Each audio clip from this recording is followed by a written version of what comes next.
Welcome to the Get Fit with Jodelle show. I am, as usual, Jodelle, and I am so excited to have Dr. Ray Peat with me today, and he's someone you're about to come to love just as I do, and he graciously is sharing his time with me today over the phone.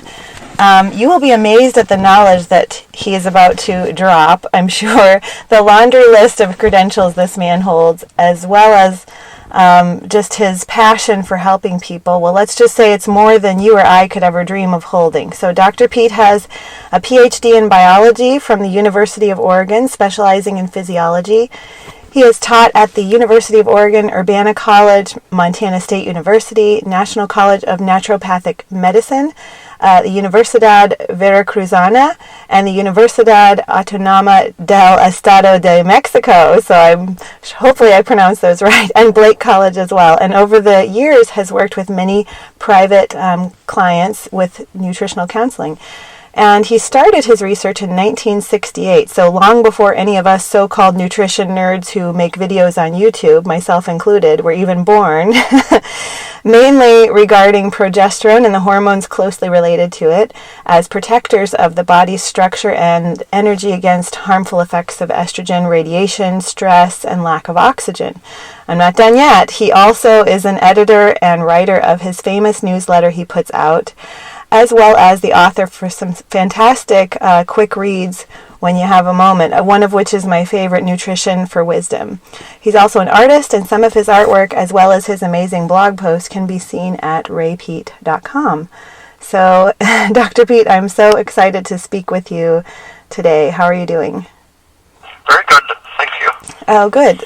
So will you please tell my listeners briefly what got you into this passion you have for all things related to stress, hormones, thyroid, and really helping people feel more optimal? In the 1950s and 60s, I was interested in psychology and language, and I started a school in Mexico, Blake College, and that was just a general liberal arts school for both United States students and local Mexican students. But in the process, I noticed that lots of the local people in Mexico were eating a very bad diet, and a couple of my friends had family members who were very sick, and having read Adele Davis's books, I suggested some of her nutritional therapies. For example, a friend's nephew had been in the hospital for 2 or 3 days with diarrhea that they couldn't control, and the third day, I think it was, they said she wouldn't live the night, and at that point my friend decided there was no harm in trying the vitamin B6 supplement that was one of Adele Davis's recommendations for diarrhea. He gave the little kid this 10 milligram tablet of vitamin B6, and within the hour her diarrhea had stopped. Wow. She was recovered in just a couple of days. No more problems, just a single vitamin did what the whole hospital staff couldn't manage with intravenous treatments and so on. So I realized that a lot of information wasn't getting into the medical system. I decided after coming back to the U.S. to study biology instead of just the humanities, language, psychology, and literature. And in graduate school, I ran into the same dogmatism and ignoring the really important practical information. I had planned to study brain biology, but I saw that the professors were locked into a dogmatic view of how a nerve works. And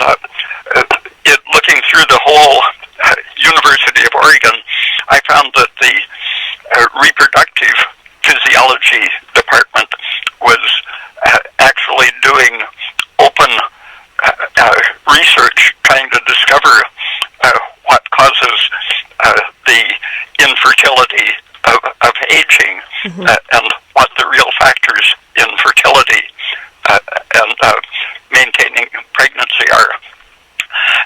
So I shifted from brain biology to reproductive physiology, and in examining what the factors are that make it possible for a fertilized ovum to develop the whole organism and a nervous system, I found that the brain is governed and formed by the same factors that govern the question of fertility or infertility. It's a very simple sort of a spectrum. The same things that cause infertility cause bad development of the brain. Wow. The brain is really the most sensitive part of the organism, and the same factors that make it healthy make it possible for the ovum to implant in the uterus. So I concentrated on the factors that are regulated by those hormones of fertility, and I realized that the drug industry at that time, already for almost 30 years, had been propagandizing the public with the idea that estrogen is the female hormone. And in our lab, we saw that estrogen was the contraceptive hormone, not the hormone of fertility and pregnancy. But the drug industry, the pharmaceutical industry, knew that estrogen made a good contraception pill. It was actually causing abortions, but they didn't want to call it the abortion pill, so they called it the anti-conception pill. And the real hormone of fertility and brain development turns out to be progesterone, which works by providing energy to the developing embryo in the form of oxygen and glucose primarily, making energy most efficiently by oxidizing glucose.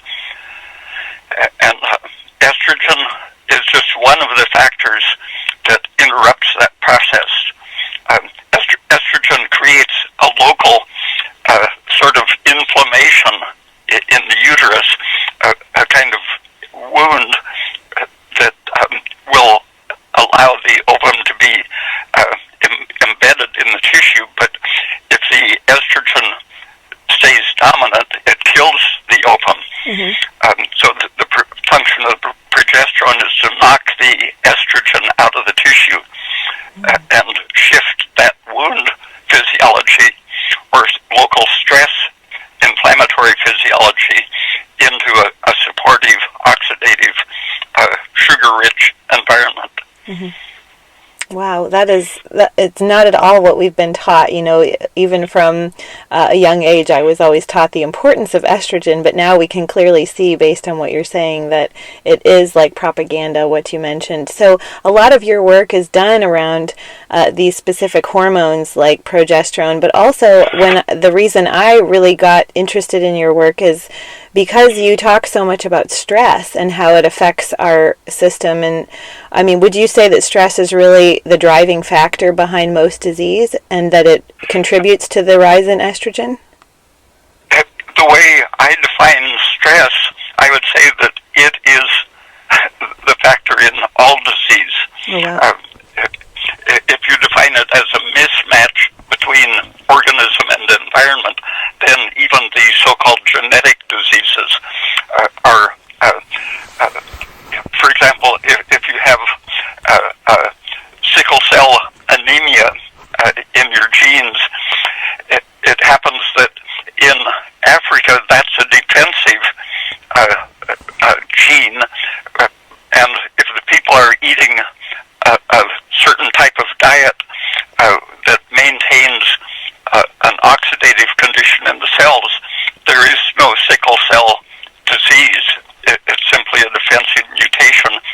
that environment. But when you don't have that environment, then it shows up as a disease that when you're under stress, the cells change shape and cause pain and sickness and possibly death. Mm-hmm. The genetic diseases turn out to be a disease of stress when the environment isn't properly supportive. So you can see even genetic and infectious diseases as a matter of stress. Mm-hmm. If you have good nutrition, then the various bacteria in the environment won't cause dysentery, for example, mm-hmm. Because your immune system takes care of them and stops the whole inflammatory process. And inflammation is the basic factor in why stress causes disease, and it's almost entirely overlooked as a factor in stress. Now it's coming to be recognized as a matter of all kinds of disease. Heart disease and obesity, for example, are seen to originate with a stress physiology. But what they're missing is that stress leads to inflammation, and that leads to the various specific diseases. Wow. And when you say stress, you're not really just talking about like day-to-day living stress. You're talking about environmental stressors like radiation. You're talking about pollutants. You're talking about the emotional stress, the mental stress, and all of that environmental stress together, right? Yeah, it's when the environment is putting demands on you that you don't have the internal resources to meet smoothly. Mm-hmm. For example, an 18 or 20-year-old person who is well-fed can meet all kinds of changes of weather and climate and physical demand, work, exertion, and so on, without any stress at all. That same activity would kill someone who wasn't well-nourished, or maybe who was 80 or 90 years old. Mm-hmm. So it's the matter of what kind of resources you have internally in proportion to the stress. Yeah. Can you help us understand like these stressors of our modernized society, like I mentioned, like radiation and even artificial light and things like that can stress our system? What are there's all of the things like in our modernized society that have led to this stress as the main driving factor behind disease? The industry, the drug industry, but all kinds of technological industries have tried to cover up the fact that they are causing not only the disease of the people exposed to their products and byproducts, but even to the offspring, descendants of those people that they're exposing. So there's a big propaganda movement over the last 100 years to try to convince the public that pollution is not harmful. 60 years ago, the government had a campaign to tell people that radiation was good for you. Mm-hmm. You've probably heard that. Yeah. Hormesis is the idea, radiation hormesis, mm-hmm. or poison hormesis. That a little poison is good for you. That is a perversion of the idea of stress. A teenager meeting a challenge, seeing, for example, a tennis game competition or swimming a certain distance and so on, meeting a challenge that is interesting actually builds your body mm-hmm. and abilities. Mm-hmm. Having a goal to build something, you develop your skills in doing it. So you are becoming more in meeting that challenge. That is not a stress. A stress is something that a demand that's put on you that you didn't ask for, and that you don't have the ability to do easily. Right. and with pleasure. So when pleasure isn't involved in the action, it's probably going to be harmful to you in some way. So just doing a boring and stupid job, many people spend their lives doing, that is poisoning your tissues constantly, because you're not getting pleasure out of the activity. I read that in Hans Selye's book, Stress Without Distress. That was one of the main sentences that I underlined when I was reading that book, was how the stress that we're under has a lot to do with the fact that many people live these lives trying to appease, their parents or this job that they think they should do but they really don't like.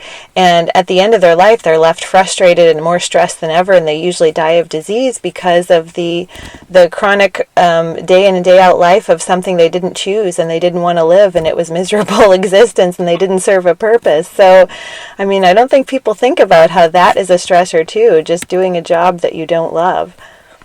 Did you ever hear about the rat studies in which they enriched their environment, gave them toys and things to play with and explore, versus the rats that lived in ordinary little rat cages, and what happened to their brains? In the early 1960s, at the University of California, Marion Diamond and several other people were, they found that the environment richness caused the brain to function better. The rats that had a playpen rather than a little box to live in solved problems better. And they wondered why the brains were functioning better. They found that their enzymes had changed very distinctly, and when they let those animals reproduce, their babies had bigger brains and were again more intelligent than the parents. So it's an inheritable brain improvement that happens just by having an enjoyable daily routine, or lack of routine, daily little novel experiences, entertaining things to discover. The rats had playground equipment like swings and slides and balls and things. And more recently, it has been found that the enriched environment rats not only had bigger, more intelligent brains, but their whole bodies were producing more progesterone. And more recently still, they were found to have lower levels of estrogen. Back in the 70s, Marion Diamond found that if you gave animals a supplement of progesterone, their brains were bigger. And if you gave them, when the mother was pregnant, if you gave her estrogen, their brains were shrunken because it stopped the growth by causing stress. Wow. Okay, so what you're saying is this enjoyment is what I call vitamin P, pleasure, passion, purpose. And I feel like there are a lot of people that are just doing a job and not living a passion or a purpose. But that's one thing that drew me to you, is you can tell that what you're doing is a passion, and it certainly serves a purpose. And I found you almost 2 years ago when I went through a really bad toxic mold exposure, and my thyroid was hugely affected by that exposure. So it was a huge stressor on my body, even though I live a life that's pretty happy and I love my job and everything. But my stress came from that environmental stress of, like, it completely tore apart my body. It completely broke down my thyroid just from that toxic mold exposure that took about a year and a half to bring my system back to full health from. So how does the thyroid, I know you talk a lot about the thyroid and you're pretty passionate about it, how does the thyroid get affected by chronic stress or even acute stressors like a toxic mold? I was talking about the polarity in fertility and brain development of estrogen and progesterone. In the background, the oxidative sugar metabolism that is controlled by on the cell level by estrogen and progesterone. In the background, it requires thyroid hormone to work. You don't have any oxygen metabolism without thyroid. Right. So that's the without which not the progesterone operates. And when someone cultured took a slice of thyroid gland, put it in a culture dish, and added hormones to it, they saw that if you added progesterone, the thyroid gland secreted the active thyroid hormone. It activated enzymes causing the thyroglobulin or colloid that's stored in the cell, caused it to break down into the active thyroid hormones.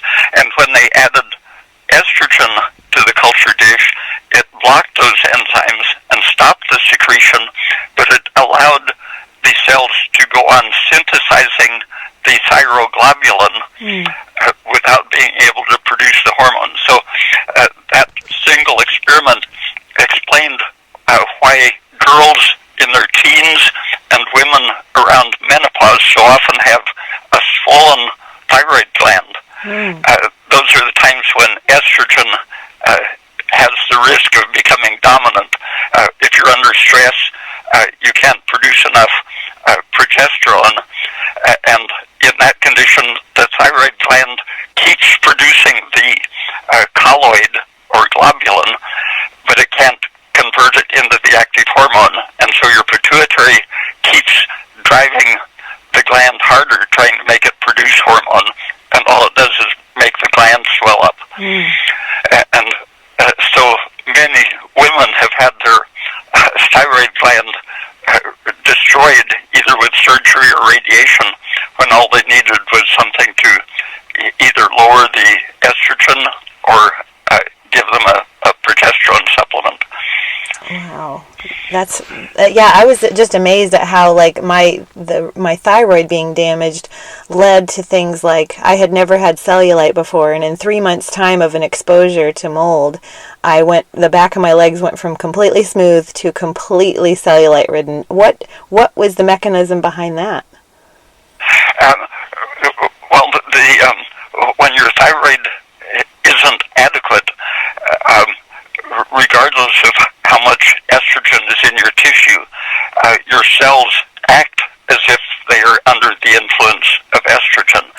Something I found in my research at the university was that estrogen's effects can't be distinguished biochemically. The metabolic effects can't be distinguished from the effects of radiation, X-rays, or suffocation, the elimination of oxygen, or poisoning with cyanide or other things that poison your oxidative system. And interestingly, at that time, people had already identified polyunsaturated fatty acids as the source of age pigment. And estrogen and radiation and oxygen deprivation all accelerate the formation of age pigment, causing the polyunsaturated fatty acids to spontaneously oxidize and turn into a pigment which in itself consumes and wastes oxygen. So that got me interested in what the chronic exposure to polyunsaturated fats in the diet is doing to people. And poisons such as your mold poisoning, all these poisonings of different sources, chemically or physically, they all end estrogen in that they poison your ability to use oxygen. Wow. I'm like, I didn't even think about that. Like, I didn't even think about it really being like an estrogen in my body. And that makes complete sense because estrogen does put weight on your body, and I changed nothing. In fact, I exercised the same. I ate the exact same, and yet I kept putting on weight, and I was like, this is not me. Like, I'm a nutritionist. I know how to heal my body. I know how to feed my body, and yet nothing was working. It was like I was fighting a losing battle. So that's so interesting that the mold actually acted like an estrogen. Are there other things that also act like estrogens in our body too? I know there's xenoestrogens and like obesogens and things like BPA plastics and stuff, but maybe there's other things that people don't think of that are acting like estrogens. In the 1930s, soot was found to be highly estrogenic, and that explains why smoke is such a carcinogen. It acts simply as a very intense estrogen. From a gob of black soot, you can extract many different estrogens that work just like the manufactured synthetic estrogens, and some of the research companies were using soot derivatives to discover new estrogen products. Tamoxifen, the anti-estrogen so-called, which itself has some estrogen effects, it grew out of that research of why soot is estrogenic. And any irritant, anything that stimulates the cell so intensely that the oxidative system can't keep up, or anything that interrupts the use of oxygen. My recent newsletter on particulate, especially nanoparticles, much smaller, like a tenth the size of a bacteria or smaller. These things are, some of them occur naturally in sandstorms and such, but industry, smoke output, traffic, the friction of tires on pavement, the condensed materials from the smoke of vehicle traffic, and not only these somewhat natural powdered materials put into the atmosphere, but the industry has discovered that nanoparticles are very convenient additives to, for example, thicken shampoo and toothpaste, even to thicken food, and it's permitted to use them as food additives, but when they're absorbed through the lungs or through the intestine or even through the skin, they enter cells, and as an insoluble particle, if they have just the right shape, they act as a constant stimulating irritant to the cell, and that sort of disproportion between stimulation or irritation and the ability to supply energy, that has an estrogenic and potentially carcinogenic action. Wow. And some of these toxins in our environment you're talking about, would those also be in supplements?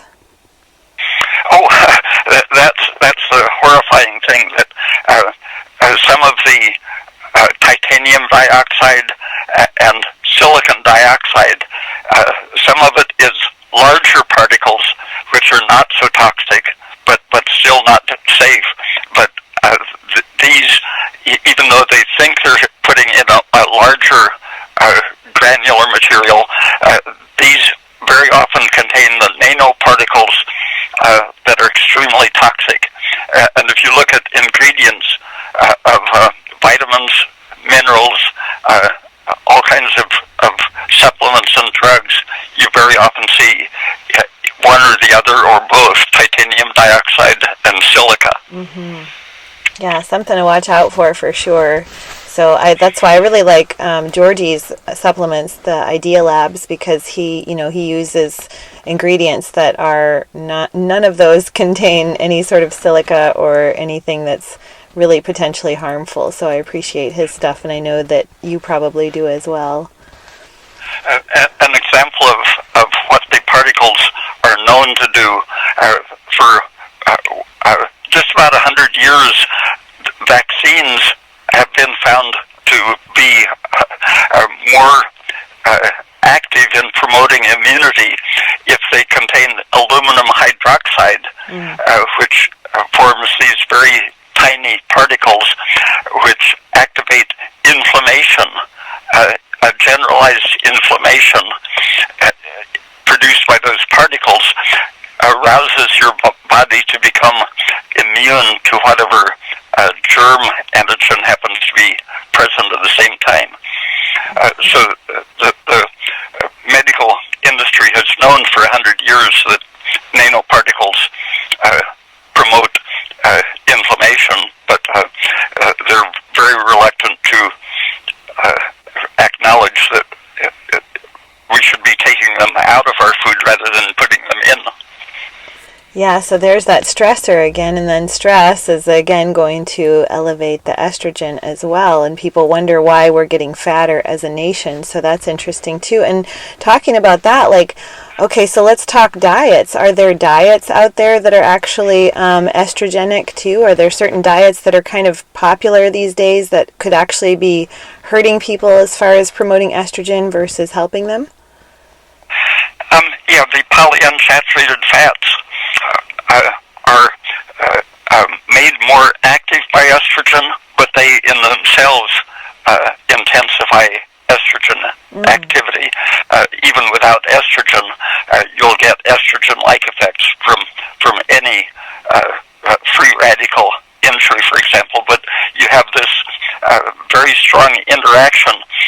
The estrogen that you have is made more intense by the presence of especially the omega-3 fatty acids, but both -6 and -3 polyunsaturated fats promote the effects of estrogen. And it's been known for about 40 years that their carcinogenicity involves interaction with the estrogen system. And so what are the most offending PUFAs or polyunsaturated fats? Which would you say that are the most offending that people are regularly consuming? Well,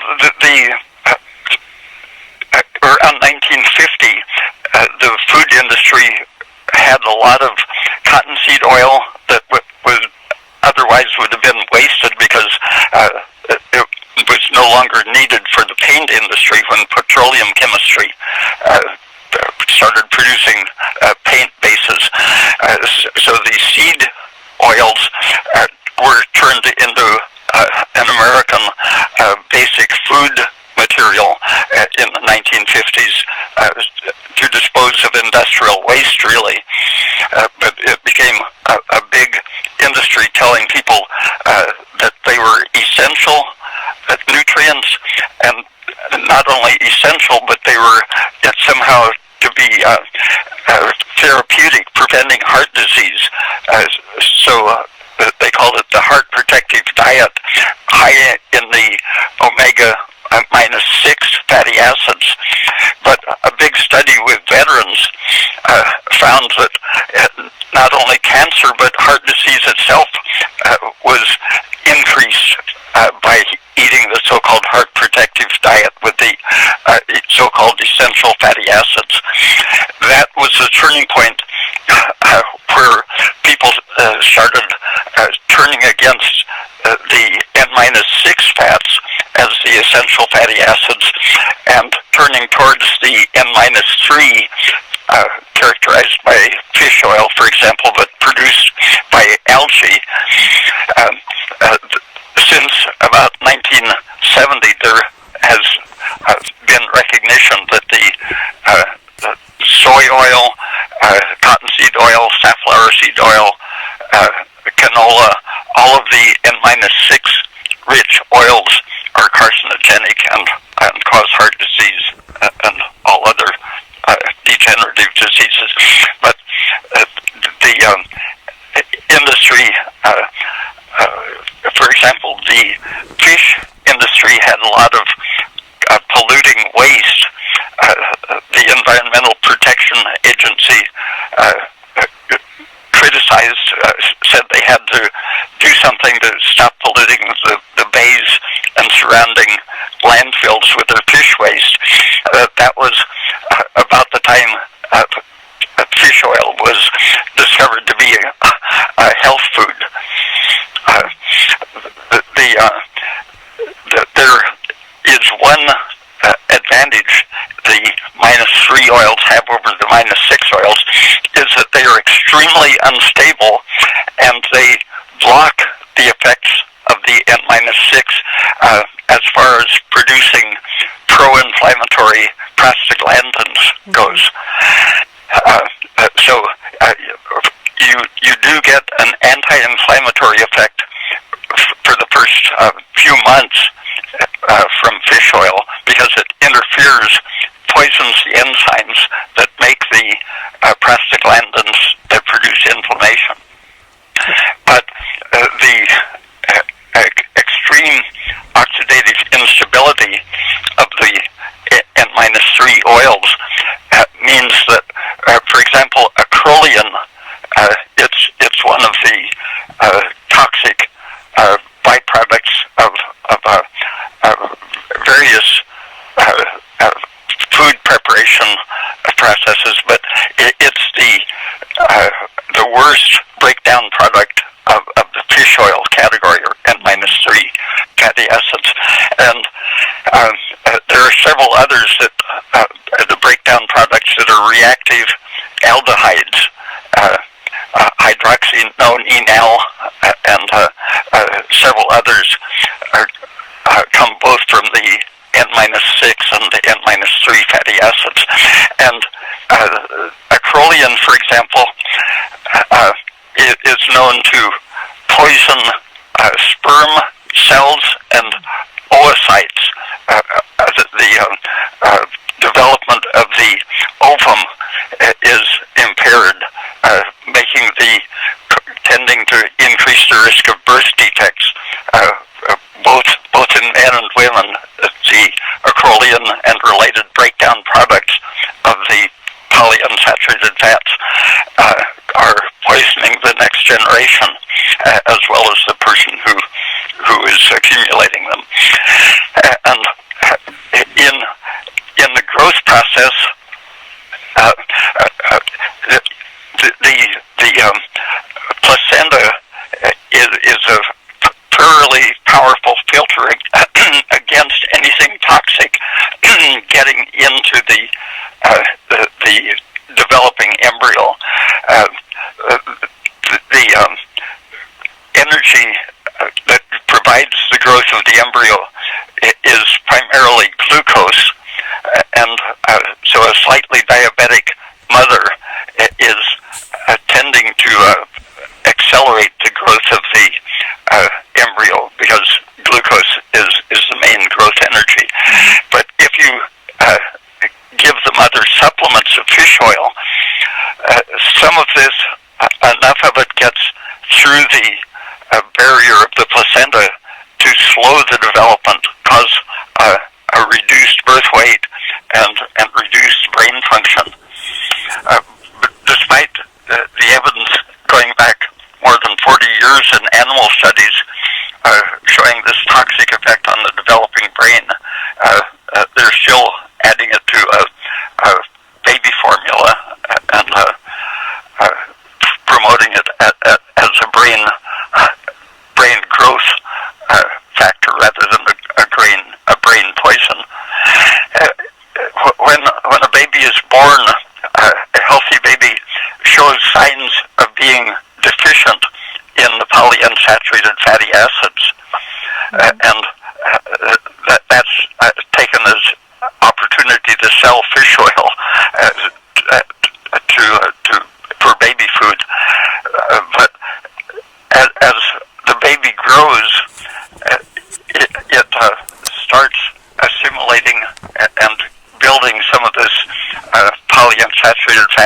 its brain. But as it grows, its brain is enlarging, and so from birth to age 20, there's only a slow accumulation of polyunsaturated fat in the brain. But when the growth process slows off around the age of 20, the food fats tend to accumulate in the fatty tissue and in the brain, which is most of the substance is fat rather than protein in the brain. And so from the age of 20 to middle age, there's a steady increase of the N-3 fats in the brain. And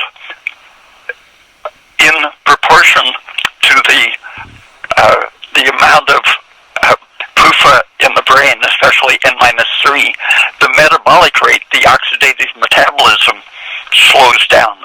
So a baby's brain is oxidizing at a very high speed, and the first few years of life, kids are extremely capable of learning. By the first grade, a kid knows about 6,000 words of their native language. But if you ask someone to learn that many words of a foreign language, it's going to be a lot slower at an older age. At the age of 20, learning and oxidative metabolism both start declining at a faster rate and go on for the rest of the person's life, with the decline of cognitive ability corresponding to the decline of oxidative metabolism, and being in proportion to the accumulated polyunsaturated fats in the brain. They're stored in the form of esters with cholesterol. One of their functions that is harmful is that they interfere with the natural function of cholesterol in the brain, which is a normal stabilizing factor in the brain. Wow. And I think if people will realize that the first food for baby is actually breast milk, which is 50 to 60% saturated fat, they would see that if there was a creator that was willing to devise that our first food is saturated fat, they'd see that the polyunsaturated really don't have a place for us, correct? Yeah, and the amount of PUFA in a mother's blood corresponds pretty closely to the amount of estrogen. So if she has too much estrogen, she won't produce enough milk. Estrogen it has been used pretty widely to stop lactation for women who don't want to breastfeed. But in proportion to the estrogenicity the woman is experiencing, her blood will be enriched with polyunsaturated fats. Wow. And so, okay, one other thing then. So we talked diet and certain foods, but what about people that are actually doing that diet of intermittent fasting, to where they're fasting regularly and not eating? What kind of stressor is that on the system? Is it something that's beneficial or not? Well, if you're eating a very bad diet, not eating it is beneficial in the sense that you're not poisoning yourself during that time. But there are you have to consider the context, such as how good is the diet that you're not eating, and the hours of darkness usually are the hours when people are careful not to eat if they're in that system. And blood sugar normally falls during the hours of darkness, and that is compensated by a rise in free fatty acids in the bloodstream. And those that's the Anytime you are having more stimulation or irritation or burden of work demand, for example, then you have stored glycogen as energy to meet it. When the glycogen is depleted, you are forced to mobilize free fatty acids from storage and to start oxidizing those for energy. And that requires more oxygen per unit of energy produced. And so it tends to create a deficiency of glucose, leads to a waste of glucose because the fat metabolism is a strain on the ability to deliver oxygen to the system. And when you aren't getting enough oxygen to the system, your body recognizes that the problem is that you aren't oxidizing glucose. And so it starts turning protein to glucose. And it turns out that lactic acid rises even in the diabetic, for example, whose problem is exactly that they can't oxidize glucose. Lactic acid, which is a waste of glucose, it appears in the blood. When you're under stress, the rise of lactic acid is a good indicator of how much stress you're under. But every night, as you mobilize free fatty acids, as your stored glycogen runs out, you start going into this stress state, producing lactate, and that causes progressive damage of the mitochondria. And aging, if you look at the loss of bone matter in women, especially in the 30s and 40s, the bone that's being destroyed shows up in the urine as calcium. Most of the day's bone destruction, which is just one sign of the aging degenerative process, most of the calcium shows up in the morning urine, showing that the aging and degeneration happens during the night. And that stress physiology during the night is because we have run out of glycogen. And the longer you go without eating, the more you tend to rely on the inefficient fat oxidation rather than glycogen and glucose. And a lot of people might be interested to hear that you are not really a fan of fat burning, like for energy. So talk to me about that. I love your philosophy behind it, but I want to hear it straight from you. If you look at the difference between a woman's blood tests and a man's, most people would say, since men have bigger muscles and bigger bones, you would assume that men have more growth hormone in their blood than women do. But someone recently saw that the methods used in testing growth hormone that showed that women having maybe twice as much growth hormone as men, that was a mistaken technology. They found an 80 times greater growth hormone in women than in men. This is an effect of estrogen. Estrogen causes chronically high mobilization of free fatty acids in the blood, and that is compensated by this extremely high production of growth hormone that is why women are to a great extent protected from that chronic exposure. But that's an effect of estrogen dominance, and so to the extent that you can minimize that, you can reduce that fat oxidizing chronic process. Mm-hmm.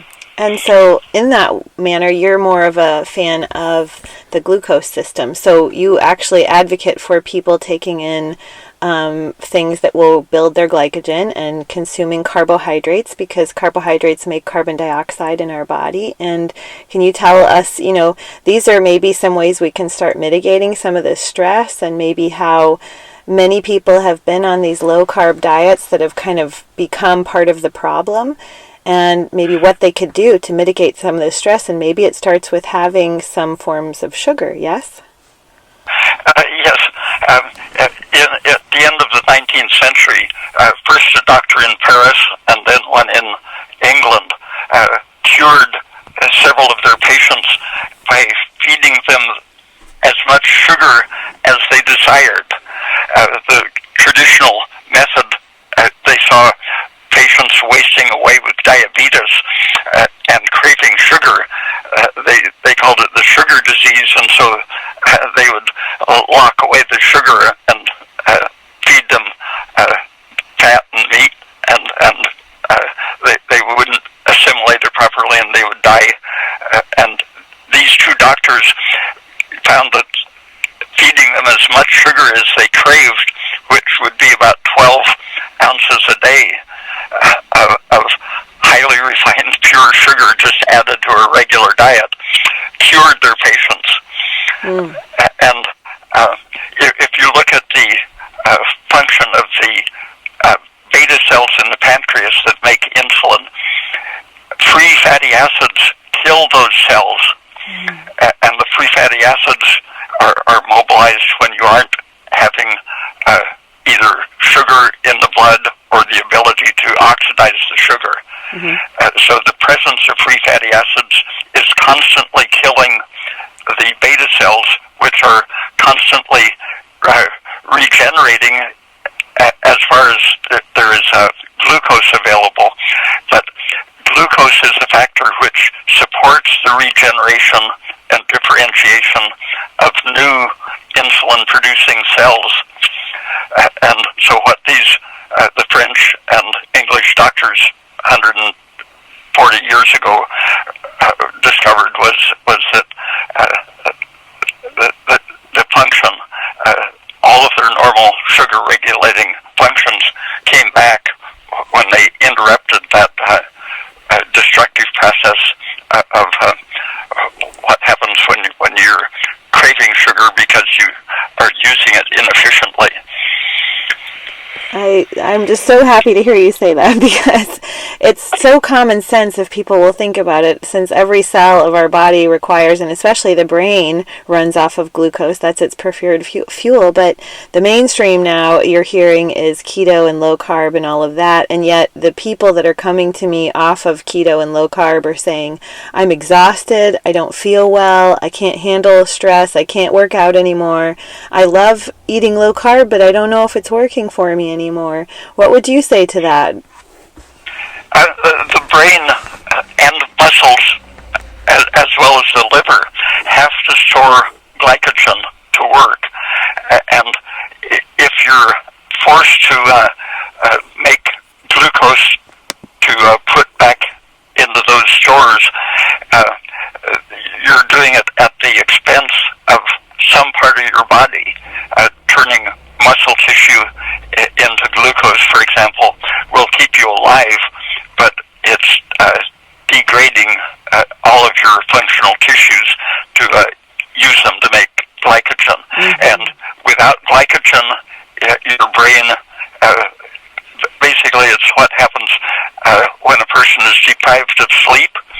If they're kept awake, they start becoming confused, can't think properly, and finally would die if they didn't get back to sleep. But the sleep is a process that allows the glycogen to be restored so that the brains can start functioning on a pure glucose regime. Yeah, I'm living proof of that, because anytime I've ever done, even for a healing phase like of keto or carnivore, I did carnivory for a while just to try to heal, because I was at a loss of how to heal from the toxic mold. And my sleep always suffered, but the minute I added carbs back in, it was like all of a sudden my sleep would just dial itself back in. So isn't that so interesting that our body really is telling us in so many ways? Yeah, go ahead. Mentioning the meat eating, that's a very important side of what's going on when you're interfering with the glucose metabolism. The parathyroid gland is activated to secrete its hormone by phosphate, and meat has an extremely high concentration of phosphorus relative to calcium. Mm-hmm. Beans and grains are similar. Mm-hmm. Extreme phosphate excess. Green vegetables and milk, which is made from green vegetables, ultimately. Mm-hmm. The cows harvest the magnesium and calcium-rich leaves, mm-hmm. and put that into the milk. So milk has a very favorable high calcium to phosphate ratio, and that suppresses the parathyroid hormone, mm-hmm. While phosphate activates it. Vitamin D is needed for calcium to do that. And the parathyroid hormone, when it's high, it mobilizes calcium out of your bones. That happens primarily during the night and is accelerated with aging.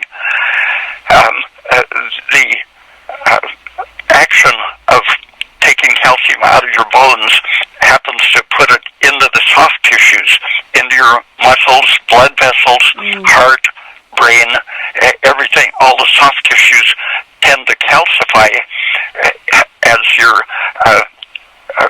diet is not getting enough calcium and magnesium and vitamin D, but getting too much phosphate relatively. And this mismanagement of calcium goes into the mitochondria, does almost exactly the same thing that the polyunsaturated fats do. In fact, the high parathyroid hormone activates the rancidity of PUFA, N-6 and N-3 mm-hmm. fatty acids degenerate when your parathyroid hormone is high. And low thyroid function increases your thyroid stimulating hormone, and the whole process of being hypothyroid and activating your pituitary, that synergizes with the parathyroid hormone. So you really can't think of thyroid function and parathyroid function separately. Apparently, that's why the glands are located in the same place, because they're handling the same physiology. The TSH activates your parathyroid hormone, and both of those are reflecting an imbalance in your diet. Too much PUFA, too much phosphate, and that's exactly what a lot of the fad diets are emphasizing. Meat and nuts and grains, for example, rather than green vegetables, fruits, and milk. That's, it's almost like I had to listen to my body, because when I did the carnivore approach, I felt better, but there came a point in time when my body was telling me, you have to start eating differently. You have to stop eating so much meat, and you have to add in some seasonal variation of carbohydrates. So that's what I did, and that's when the healing really began. So, I felt like the carnivore approach helped me initially, but then I felt like I knew inherently what I needed to do. And you mentioned like the avoiding the PUFAs and also like increasing our sugar consumption. But as far as like lifestyle, dietary, environmental things, what can we do to start mitigating some of this stress, and people can really begin to heal? What would your recommendations be? Frequent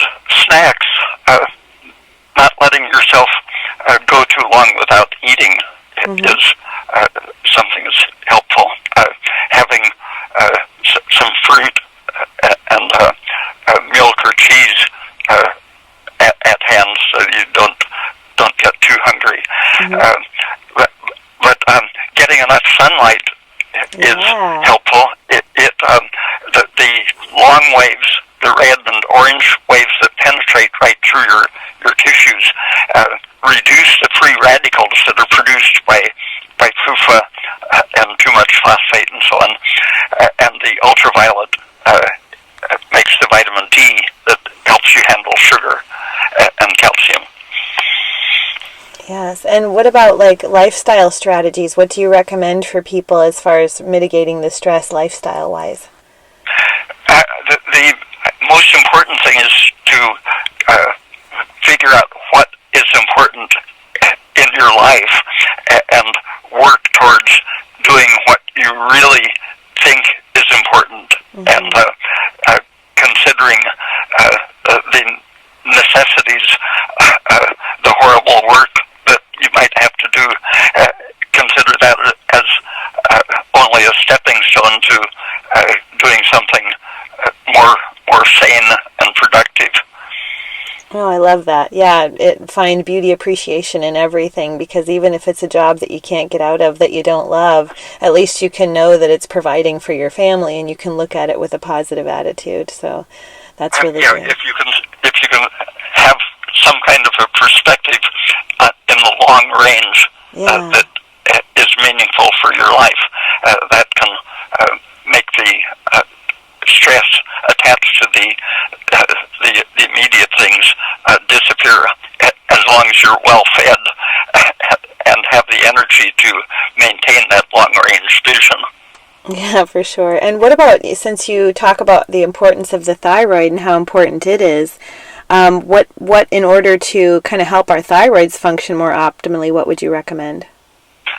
The most important thing is to completely eliminate all of the liquid vegetable oils, canola, soy, cottonseed, all of those, and to drastically reduce the seeds and nuts and natural foods that contain a lot of them, and to avoid the fatty fish and the low-fat fish, cod and sole, oysters, squid are very low in the omega-3 fats, and so they're safer. Very good.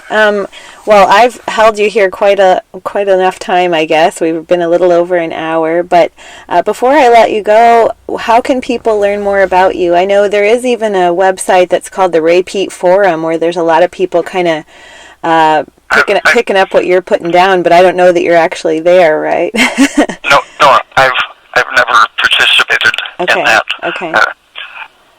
But as far as, I know they can go to raypeat.com and they can find all your blog posts there as well. And can you tell them about your newsletter as well? It's published every other month. So a 12-issue subscription is for 2 years, and that's $28 by email. Mm-hmm. Yeah, and I'll be sure to include the information for that in the show notes as well. Dr. Peat, you've been more than generous with your knowledge and your time, and I just really appreciate everything you've done. I wanted to say if you would be willing to share with my listeners your age, because I really am so impressed with how many years you've been doing nutrition. How old are you? 82. 82, and you are, I just wish I had a penny-sized amount of the knowledge that's in your head. So hopefully you'll keep podcasting with me if we can do this again. I would love that, because I have more and more and more and more I want to talk to you about. Can we do that sometime? Oh, sure. Oh, great. Okay, thank you so much. And so you guys check him out, raypeat.com, and be sure to, even maybe send him an email. I know sometimes he's able to check emails if you have a pressing question, but otherwise be sure to sign up for that newsletter, because he's got some great topics that come out in those that are just a plethora of information. So thanks again, Dr. Peat. Yeah, go ahead. Did I mention that to get the newsletter, it's raypeatsnewsletter@gmail.com. Okay, great. Yeah, and I'll put that in the show notes, and I think there's a way they can pay through PayPal to do that too. So Yep. Wonderful. Thanks again. Thanks for listening, everyone. And yeah, stay tuned for the next time. Bye for now.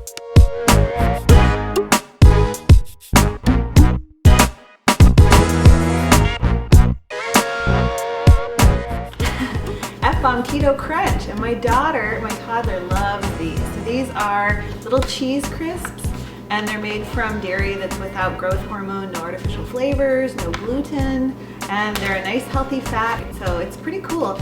Check them out, dropinfbomb.com, and use the code GETFIT to save 20% off your purchase. That's GETFIT to save 20% off your Keto Crunch purchase. You better hurry, because the last time I checked they were sold out, so I'm assuming they're going to be getting some more, but keep checking back, because these are wonderful. If not for you, then for the little one in your life to take on the go with you.